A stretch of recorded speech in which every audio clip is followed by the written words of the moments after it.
Hello student, welcome back in my channel. So today's chapter is the fundamental unit of life. तो कल हमने कुछ chapters मतलब the fundamental unit of life cell, तो मैंने क्या क्या कल पढ़ाया था उसको मैं थोड़ा रिकॉल करूँगी आपके सामने। उसके बाद हम नेक्स्ट टॉपिक इसका स्टार्ट करेंगे। तो कल हमने क्या करा था, सेल के बारे में पढ़ा था। क्या पढ़ा था सेल के बारे में कि cell is a basic structural and functional unit of life. Then उसके बाद हमने डिस्कवरी ऑफ सेल पढ़ा था। डिस्कवरी ऑफ सेल में मैंने क्या बताया, रॉबर्ट हुक का बताया and then second Robert Brown के बारे में बताया। ओके, तो लेट्स स्टार्ट कंटिन्यू। तो अब डिस्कवरी ऑफ सेल में हम थर्ड टॉपिक स्टार्ट करेंगे। आज हम पढ़ेंगे थर्ड साइंटिस्ट के बारे में कि जो नए साइंटिस्ट आए वो कौन थे, शिल्डन एंड श्वान। शिल्डन एंड श्वान कब आए थे ये, इन 1839। ओके, इन्होंने क्या किया था, सेल थ्योरी दी थी। सेल थ्योरी क्या होता है, अभी तक हमने क्या करा, रॉबर्ट हुक के बारे में पढ़ा, देन रॉबर्ट ब्राउन के बारे में पढ़ा। उन दोनों ने क्या बताया था, रॉबर्ट ब्राउन ने न्यूक्लियस के बारे में बताया। फिर शिल्डन एंड श्वान, क्या होता है साइंटिस्ट के बीच में भी कंट्रोवर्सी स्टार्ट हो जाती है कि भाई मैं इस थ्योरी को ज़्यादा अपडेट करूँ, इस थ्योरी को ज़्यादा अच्छे से बताऊँ। तो नेक्स्ट साइंटिस्ट जो आए थे, शिल्डन एंड श्वान आए थे, उन्होंने सेल थ्योरी दे दी थी। क्या दी थी, उन्होंने उन्हीं साइंटिस्ट के बारे में पढ़ा और उसको अपडेट किया। तो उन्होंने ये बताया कि all plants and animal made up of cell. क्या थ्योरी थी उनकी, ऑल प्लांट्स and animals are made up of cell। Okay, ये हम सेल अभी तक पढ़ते आ ही रहे, वही उन्होंने इस थ्योरी में बोला। देन एक साइंटिस्ट और आए, उनका नाम था वर्च्यू।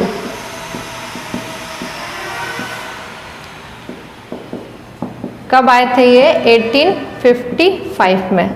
फिर उन्होंने क्या किया, तीनों साइंटिस्ट को स्टडी किया, उन्होंने उसके बारे में पढ़ा कि क्या क्या किन्होंने क्या क्या बताया। तो फिर उन्होंने एक नई टर्म दी, उन्होंने अपना एक नया टर्म दिया। फिर उन्होंने उस थ्योरी को और अपडेट किया। उन्होंने बताया कि कोई भी यूनिसेलुलर या मल्टी सेलुलर ऑर्गेनिज्म जो होते हैं वो किसके बने होते हैं, प्री एग्जिस्टिंग सेल के बने होते हैं। ठीक है, किससे बने होते हैं, प्री एग्जिस्टिंग सेल से। तो उनकी थ्योरी क्या बोलती है, cell arises from pre-existing cell। pre-existing cell means कोई ना कोई सेल प्रेजेंट है। इसको मैं थोड़ा सा समझाऊंगी। pre-existing cell मीन्स ये एक सेल है, ओके, इसको क्या किया, मल्टीपल हुई है, डिवाइड हुई, डिवीजन होके दो सेल्स बनी, तो ये 2 सेल्स बनी। तो दोनों सेल्स क्या है, 2 न्यू सेल्स। क्या है ये, न्यू सेल्स। तो ये न्यू सेल्स कहाँ से आई, ऐसे ही तो नहीं आ गई ना, किसी न किसी पहले से कोई सेल थी उसी से आई ना ये सेल। तो इसलिए उन्होंने क्या बोला, कोई भी अगर नई सेल बनेगी तो वो किससे बनेगी, प्री एग्जिस्टिंग सेल से बनेगी। ओके, तो उनकी उन्होंने थ्योरी में क्या बोला, cell arises from pre existing cell. Okay, got it. Okay, तो ये सब हमारे साइंटिस्ट हो गए। डिस्कवरी ऑफ सेल में हमने Robert Hooke, Robert Brown, Schleiden and Schwann, Virchow, इन सब के बारे में पढ़ा। इन सब को मिला के ही सेल थ्योरी बनी है। ठीक है, तो अब सेल थ्योरी, अपना टॉपिक क्या है आज का, सेल थ्योरी। सेल थ्योरी कोई नई नहीं है, अभी तक जितना अपन ने पढ़ा, ठीक है, कल के लेक्चर में और आज के लेक्चर में जो पढ़ा उन सब की समरी है, पूरा कंक्लूजन है। ठीक है, तो हम इसको पॉइंट्स में लिखेंगे। अगर एग्जाम में आता है कि डिफाइन सेल थ्योरी, तो इसको हम पॉइंट्स में करेंगे। तो इसमें फर्स्ट पॉइंट हम लिखेंगे, ऑल प्लांट्स एंड एनिमल्स। आप चाहे तो इसको नोट कर सकते हैं,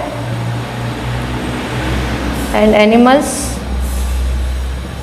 are made up of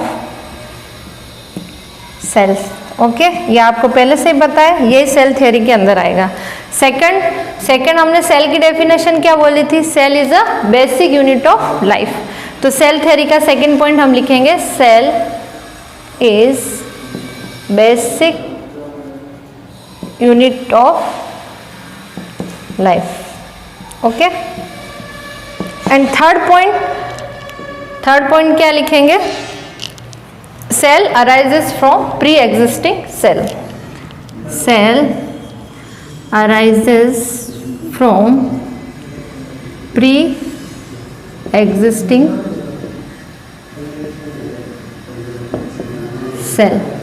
okay, then fourth point, cell, या हम लिख सकते हैं every cell. Every cell start its own life with single cell।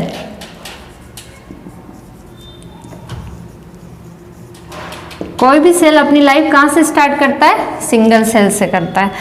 Single cell, multi cellular और सिंगल सेल मतलब क्या होता है? Unicellular organism. क्या होते हैं? Unicellular organism. इसको भी अभी मैं पूरा अच्छे से आपको बताऊंगी कि यूनिसेलुलर क्या होता है और मल्टी सेलुलर क्या होता है। पर यहाँ तक आई थिंक अपनी ये डिस्कवरी पूरी कंप्लीट हो जाती है। डिस्कवरी ऑफ सेल में हमने सेल थ्योरी के ये पॉइंट्स हमको पूरे अच्छे से आ गए कि all plants and animal made up of cell, और cell is a basic unit of life. Cell arise from pre existing cell and cell start its own life with single cell. सारे scientist का conclusion हमने cell theory में दे दिया। Okay, got it. अब हम नया टॉपिक हमारा लेंगे, नया नहीं है, इसी में से निकला है, सब आपस में को रिलेटेड है, एक दूसरे से ये रिलेट रहता है। ठीक है, तो अब नेक्स्ट हम पढ़ेंगे यूनिसेलुलर और multi cellular organism. So let's start our new topic, unicellular and multi cellular organism. Unicellular and multi cellular.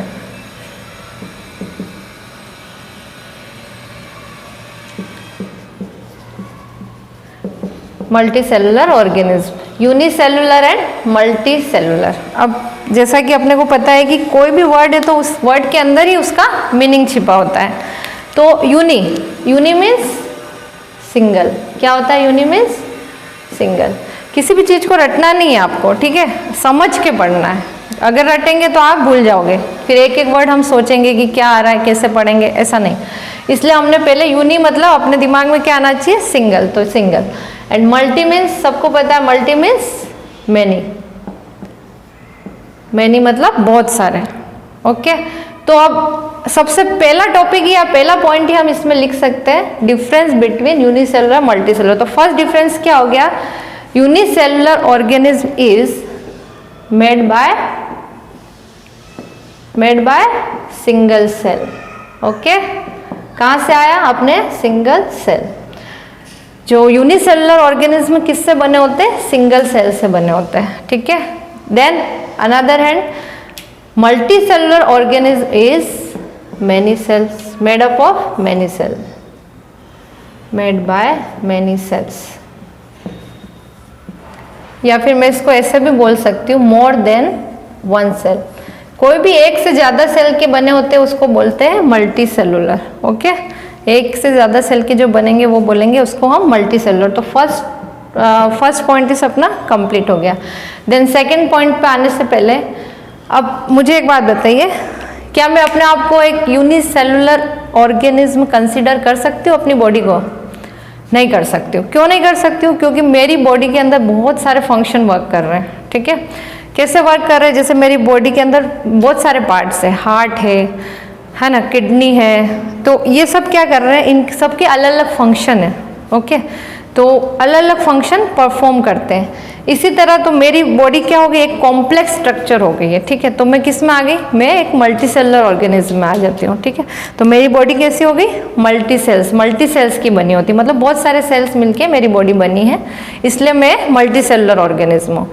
और यूनिसेलुलर मतलब सिंगल। अगर कोई चीज़ सिंगल सेल की बनी होती, मतलब जितना भी जो भी अपनी बॉडी में वर्क हो रहा है, जैसे न्यूट्रिशन है, न्यूट्रिशन मिल रहा है मेरी बॉडी को, डाइजेशन हो रहा है, सर्कुलेशन हो रहा है मेरी बॉडी में, ठीक है, तो वो सब क्या हो रहा है? सिर्फ एक ही सेल कर रही है, मतलब एक ही सेल सारे काम कर रही है, और दूसरी तरफ बहुत सारे सेल मैंने क्या कर रखा है, सबको अलग अलग वर्क डिस्ट्रीब्यूट कर दिया।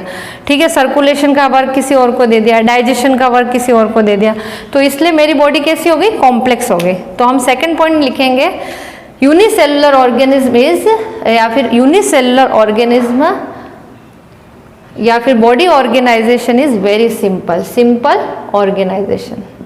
क्या लिखेंगे हम इसको?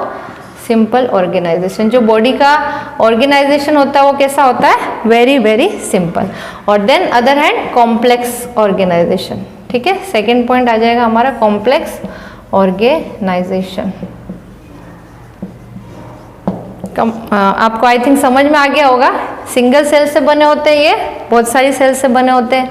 जो बॉडी का यूनिसेलुलर ऑर्गेनिज्म की जो बॉडी होती है उनका जो ऑर्गेनाइजेशन होता है वो बहुत ही सिंपल होता है, और इसका जो ऑर्गेनाइजेशन होगा वो बहुत ही कॉम्प्लेक्स होगा। एंड देन थर्ड पॉइंट हम एग्जाम्पल ले लेंगे। ठीक है, क्या क्या एग्जाम्पल है? जैसे बैक्टीरिया हो गया, एक सेल का बना होता है। ओके, अमीबा हो गया, अमीबा और पैरामीशियम, ये 3 एग्जाम्पल ये सब किस में आ जाते हैं? हमारे यूनिसेलुलर ऑर्गेनिज्म, ये सिंगल सेल के बने होते हैं। और नेक्स्ट इसके अंदर जितने भी अर्थ के ऊपर प्लांट्स है और एनिमल्स हैं वो सब क्या होंगे? Multi cellular. Okay, plants and animal. क्यों? क्योंकि उसके अंदर बहुत सारे फंक्शन परफॉर्म होते हैं ना, सर्कुलेशन है, न्यूट्रिशन है, इसलिए ये 3 पॉइंट हो गए हमारे यूनिसेलुलर और मल्टी सेलुलर। तो कंप्लीट आई थिंक आपको बहुत अच्छे से और बहुत ही सिंपल और बहुत ही इजी इंग्लिश में मैंने आपको समझाया इसको, तो आप बहुत ईजी वे में इसको याद कर सकते हैं कि यूनिसेलुलर अगर आ जाता है कि क्या डिफरेंस होता है, तो हम ये 3 पॉइंट से डिफरेंस को हम बता सकते हैं। Okay, complete unicellular and multi cellular organism. अब हम पढ़ रहे थे, अब हमको मेन चीज पढ़नी क्या है? सेल का स्ट्रक्चर पढ़ना है ना, सेल का स्ट्रक्चर। अब सेल का structure, cell structure, next point हमारा आएगा सेल स्ट्रक्चर। क्या होता है? Cell have many components, cell have many components, cell has many components. उन कंपोनेंट्स को हम बोलते हैं सेल ऑर्गेनेल्स। क्या बोलेंगे? Cell organelles. तो आज हम सेल के अंदर जो भी ऑर्गेनेल्स होते हैं उनके बारे में 1 बाय 1 पढ़ेंगे और सबके फंक्शन को स्टेप बाय स्टेप हम पढ़ेंगे। तो सेल के अंदर जैसे लाइक दैट कुछ मैं लिख के बता देती हूँ क्या क्या सेल ऑर्गेनेल्स होते हैं। क्या होता है? सेल के अंदर न्यूक्लियस होता है, न्यूक्लियर मेम्ब्रेन होती है, सेल वॉल होती है, साइटोप्लाज्म एक्सेट्रा। ठीक है, इस टाइप के बहुत सारे कंपोनेंट्स हमारे सेल के अंदर प्रेजेंट होते हैं। तो ये किस तरह से दिखते हैं, उनका स्ट्रक्चर कैसा होता है और उनके फंक्शन क्या होते हैं, वो हम इसको अब डिटेल में मैं आपको बताऊंगी। सो स्टूडेंट्स, मैंने क्या बताया कि हम पढ़ने वाले हैं सेल स्ट्रक्चर। सेल स्ट्रक्चर में क्या क्या कंपोनेंट होते हैं उसके अंदर, वो मैंने आपको अभी बता दिया। लेकिन उससे पहले जिस तरह से हमने यूनिसेलुलर और मल्टी सेलुलर पढ़ा, उसी तरह से मैं आपको बताऊंगी यूकैरियोटिक और प्रोकैरियोटिक सेल के बारे में। ये क्लियर करेंगे तो आगे हमको कोई कन्फ्यूजन नहीं रहेगा, क्योंकि जब हम इसके कंपोनेंट में पढ़ेंगे तो न्यूक्लियस में हमको यूकैरियोटिक और प्रोकैरियोटिक के बारे में भी समझना पड़ेगा। तो यूकैरियोटिक सेल और प्रोकैरियोटिक सेल होती क्या है, तो वो मैं बताऊंगी। So let's start. Prokaryotic cell and eukaryotic cell. तो जैसे कि मैं हर बार आपको बताती आ रही हूँ कि सबसे पहले वर्ड में ही उसका मीनिंग देखेंगे। तो सबसे पहले pro means primitive, pro means primitive, primitive का मतलब होता है पहले, प्राचीन। ओके, और कैरियोटिक का मीनिंग होता है न्यूक्लियस। क्या होता है?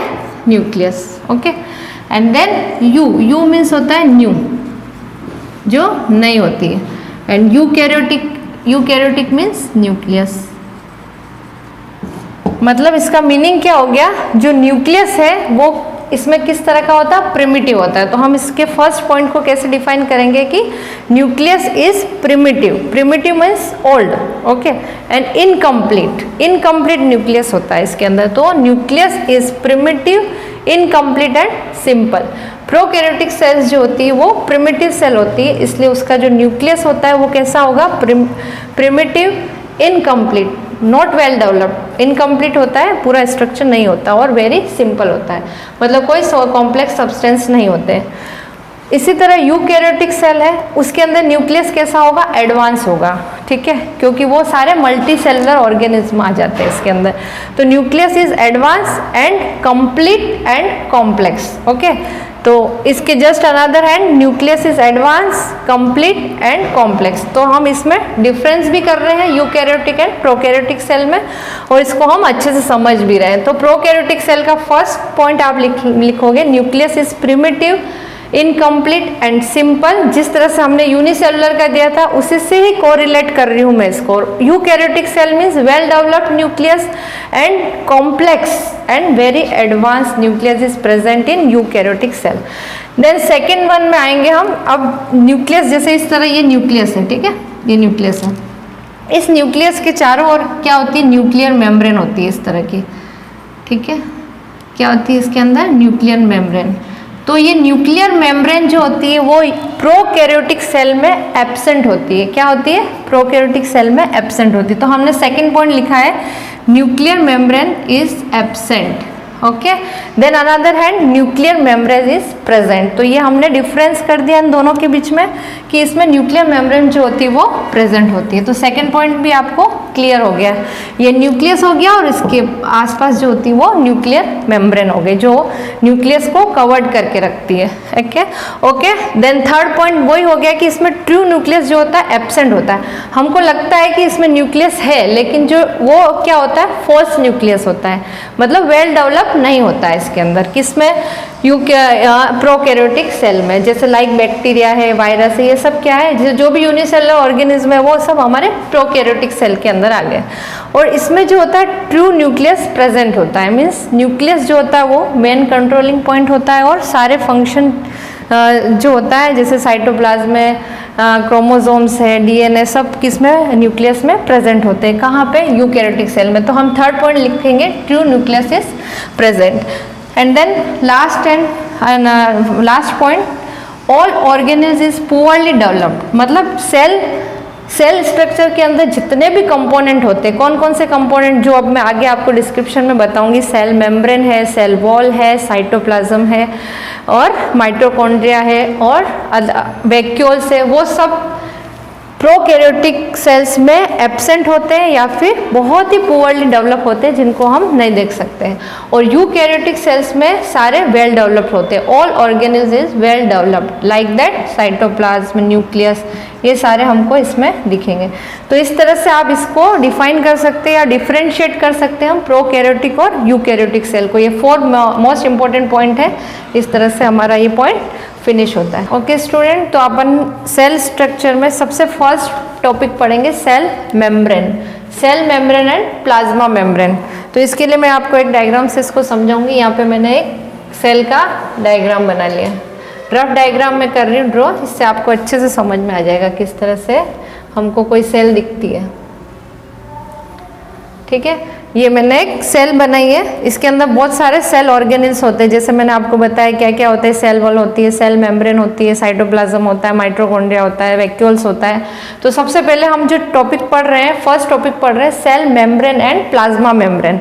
तो सेल मेम्ब्रेन एंड प्लाज्मा, तो सबसे जो बाहर की जो आपको दिख रहा है ना, ये आउटर लेयर, सेल की जो सबसे आउटर लेयर होती है वो होती है हमारी सेल मेम्ब्रेन। तो हम इसको क्या बोलते हैं, it is the outer covering layer of the cell. तो हमने फर्स्ट टॉपिक इसमें हम लिख सकते हैं plasma membrane is outer covering of the cell, ठीक है। मैंने जो आपको समझाया ये समझाया कि plasma membrane is outer covering of cell. Cell की जो आउटर कवरिंग मेम्ब्रेन होती है, सेल को जो एक डेफिनेट शेप देती है वो होती है सेल मेम्ब्रेन, ठीक है। तो सेल, आपने एक बलून देखा है, बलून कैसा होता है, फ्लेक्सिबिलिटी होती है उसके अंदर, इलास्टिसिटी भी होती है। सेम उसी तरह सेल मेम्ब्रेन भी होती है हमारी। सेल मेम्ब्रेन के अंदर भी इलास्टिसिटी होती है, इलास्टिक होता है, और वो कैसी होती है, फ्लेक्सिबल होती है। तो हमने उस और थिन होती है, ठीक है। तो हम एक टॉपिक इसके अंदर और ले सकते हैं, इसको किस तरह से डिफाइन करेंगे कि cell membrane is thin, thin होती है, एक पतली झिल्ली की तरह होती है, बिल्कुल थिन। और सेकेंड इलास्टिक, कैसे, उसके अंदर इलास्टिसिटी होती है, इसलिए हमने उसको पढ़ा है इलास्टिक।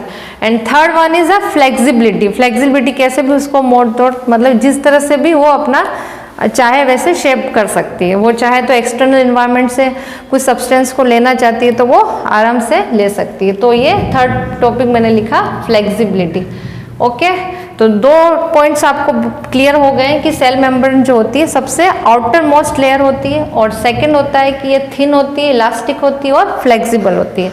ओके, देन सबसे बाहर की लेयर होती है, इसलिए क्या करती है, पूरे सेल को एक शेप देती है। तो इसको थर्ड पॉइंट लिखेंगे, it provide a definite shape and size to cell. क्या देती है, सेल को शेप और प्रॉपर साइज देती है। ओके, तो थर्ड पॉइंट भी हमारा क्लियर हो गया। अब फोर्थ पॉइंट है, it is also called selectively permeable membrane. It is a most and most important points. ये एग्जाम में हमें कई बार पूछा जाता है, why the plasma membrane is called the selectively permeable membrane. इसको क्यों हम सेलेक्टिवली परमिएबल मेम्ब्रेन बोलते हैं, क्यों बोलते हैं? जैसे नाम से पता हो रहा है, सेलेक्ट मतलब कुछ चीज़ों को ये सेलेक्ट करती है। जो भी एक्सटर्नल इन्वायरमेंट में जो भी ऐसा लगता है सेल को कि ये अच्छे सब्सटेंस है या फिर हमारे बॉडी के लिए अंदर आने चाहिए, जैसे ऑक्सीजन है, ठीक है, ऑक्सीजन हमारी बॉडी में आनी चाहिए, तो सेलेक्ट कर लेती है और अब उसके ये जो मेम्ब्रेन होती है उससे वो क्या कर देती है, सेल के अंदर आने की परमिशन देती है। तो हम इसको एक ब्रैकेट में लिख सकते हैं, ओनली सम मटेरियल जो इसके लिए जो यूजफुल होते हैं, it permit it allow entry and exit of some material. ये चाहे जैसे कार्बन डाइऑक्साइड है हमारी बॉडी में अगर ज़्यादा हो गई है तो ये वापस इसको बाहर भी निकाल सकती है, इसलिए इसको बोलते हैं सेलेक्टिवली परमिएबल मेम्ब्रेन।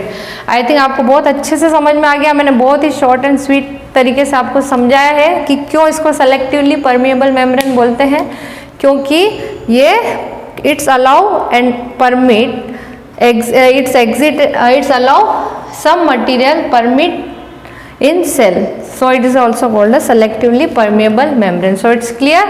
अब देन थर्ड किसकी बनी होती है, it cell is made up of lipid and protein. ये किसकी बनी होती है, लिपिड और प्रोटीन की बनी होती है। तो इस तरह से अपन ने सेल मेम्ब्रेन को हमने 5 पॉइंट्स में, ये 5 पॉइंट्स बहुत ही इंपॉर्टेंट है।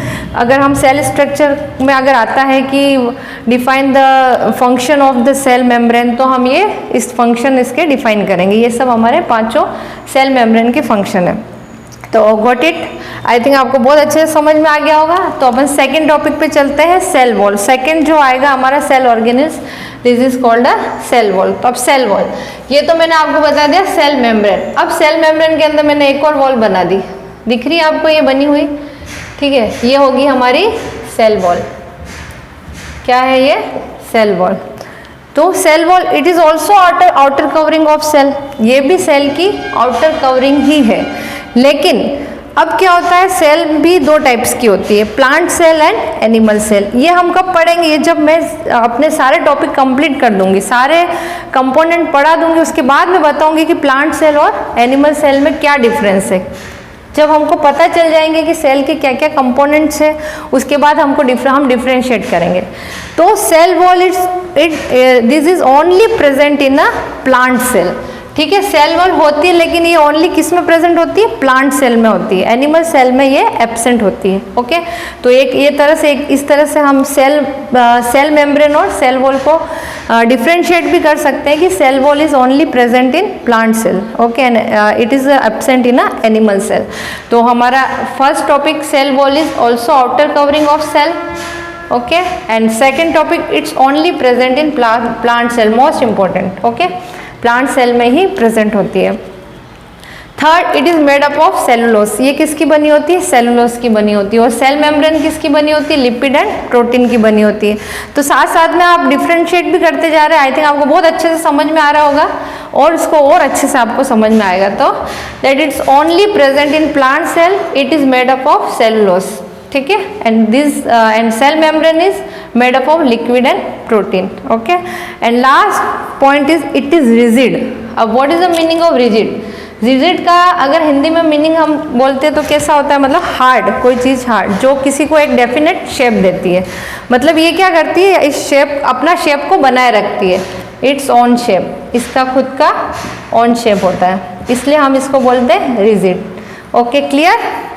सो फ्रेंड्स, हमने क्या पढ़ा आज, सेल मेम्ब्रेन और सेल वॉल के बारे में। 2 टॉपिक हमने कंप्लीट किए हैं।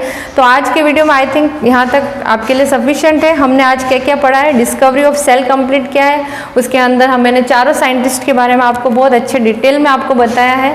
एंड देन उसके बाद हमने सेल थ्योरी के बारे में पढ़ा। सेल थ्योरी में मैंने आपको 4 या 5 पॉइंट्स बताए किस तरह आपको इसको एग्जाम में लिखना है। तो ये एक तरह से आपके नोट्स है, आप चाहे तो इनको अच्छे से आप कॉपी में लिख सकते हैं और नोट्स को आप एग्जाम के टाइम में इनको फॉलो कर सकते हैं, ठीक है। देन अपन सेल उसके बाद में हमने क्या पढ़ा था, यूनिसेलुलर और मल्टीसेलुलर ऑर्गेनिज्म। ओके, दोनों को डिफरेंशिएट किया कि यूनिसेलुलर क्या होते हैं और मल्टीसेलुलर क्या होते हैं। वो आप मेरे वीडियो देखेंगे, मेरा फर्स्ट वीडियो भी पूरा कंप्लीटली आप देखेंगे, सेकेंड वीडियो देखेंगे तो आपको बहुत अच्छे से समझ में आ जाएगा। ओके, देन मल्टीसेलुलर और यूनिसेलुलर के बाद मैंने आपको बताया प्रोकैरियोटिक और यूकैरियोटिक सेल। वो क्यों बताया, क्योंकि ये अब आगे आने वाला है। अब हम थर्ड टॉपिक इसका जो पढ़ेंगे वो है न्यूक्लियस। न्यूक्लियस के बारे में पढ़ेंगे, वो मैं आपको नेक्स्ट वीडियो में बताऊंगी आपको। तो उसमें प्रोकैरियोटिक और यूकैरियोटिक के बारे में पढ़ेंगे, तो वो मैंने आपको बहुत अच्छे से समझा दिया है, तो आप उसको भी लिख सकते हैं, ठीक है।